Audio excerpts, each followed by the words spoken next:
Can we just skip pre-algebra and go straight into Algebra 1? Parents of 8th graders who are planning for 9th grade math, I want to speak to you. As 9th grade approaches, perhaps you realize other students your child's age are heading into Algebra 1. Some even started in 8th grade. It's easy to feel that pressure. But the real issue isn't whether skipping pre-algebra is okay. It is readiness. And today, I want to help you think clearly about that decision. Hi, I'm Miss Beth of Math Mentor Tutoring. I'm a former public high school algebra teacher and a longtime homeschool parent of very different learners. In my home, I have had children who move quickly through math levels because the foundation underneath was solid. But even then, there were occasional speed bumps.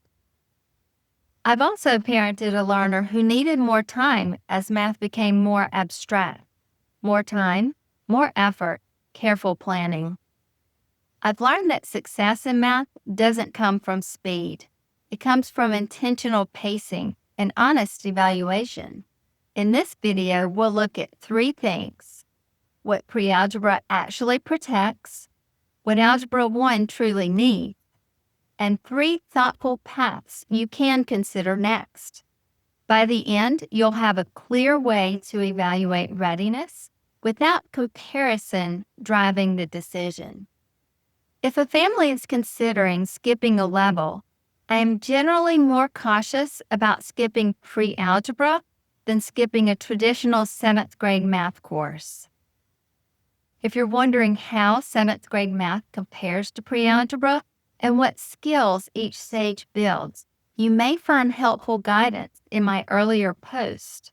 Can homeschoolers skip 7th grade math? I'll link it in the description. Pre-algebra isn't just a review year. It's where the framework for algebra thinking is built. This is where students begin working formally with variables, translating verbal statements into symbolic expression, following consistent multi-step logic, shifting from procedures to relationships. For example, 4 less x, 4 less than x, 4 is less than x. Those phrases are not interchangeable and do not translate the same way. Small wording differences change the entire structure of an expression. Understanding the difference requires linguistic precision and symbolic reasoning. That simply means students have to recognize the key words and know exactly what each phrase represents. Pre-algebra builds the foundational structure. Algebra 1 increases the load. But that doesn't always require a full separate year labeled pre-algebra. It does require stability underneath. Algebra 1 isn't simply harder arithmetic. It's sustained abstraction. Students are expected to manipulate variables fluently, maintain logical structure across multiple steps, translate between equations, graphs, tables, and words, hold several ideas in working memory at once. This is where cognitive load becomes visible. If a student is still devoting significant mental energy to fraction rules or integer signs, there's less available for symbolic reasoning.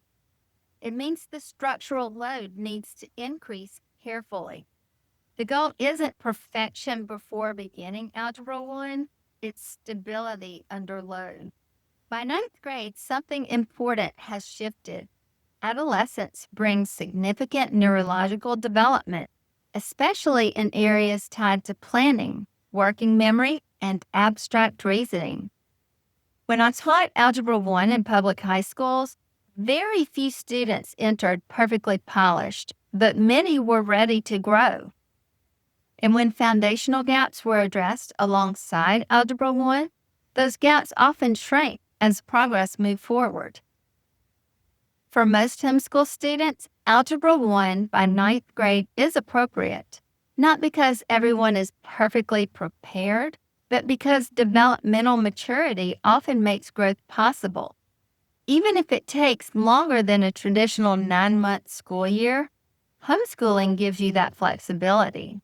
When planning next steps, most families fall into one of three paths. Path A, start Algebra 1 at a standard pace. This works when pre-algebra was completed.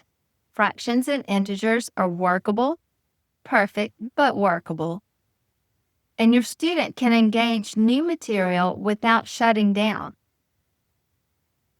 Path B, start Algebra 1 with an extended timeline and parallel repair. This works when your student can think abstractly, but computational fluency is maybe a little uneven, or they need more repetition for skills to feel automatic. But instead of waiting another full year, begin strengthening specific gaps now. 30 focus minutes a few days a week can change the trajectory. For this, you would go ahead and have your ninth graders start Algebra 1 and allow it to take the extra months needed. Remember, it's one of the many beauties of homeschooling. You can let your children move forward at their own. Forward motion with reinforcement protects both confidence and transcript progress. Path C, build a strategic bridge first. This may be appropriate when letters consistently cause confusion, multi-step problems fall apart quickly, and reteaching just doesn't seem to stick. In those cases, a structured pre-algebra year can provide the stability needed for long-term success. That isn't failure, it's intentional sequencing. Before making the decision, ask yourself, have I identified specific areas of weakness clearly through a diagnostic assessment? Have I put a plan in motion for addressing those areas now? Why wait? And by the way, summer is an excellent time to be working on getting foundational gaps addressed without sacrificing that summer break. Is my curriculum flexible enough to adjust pace?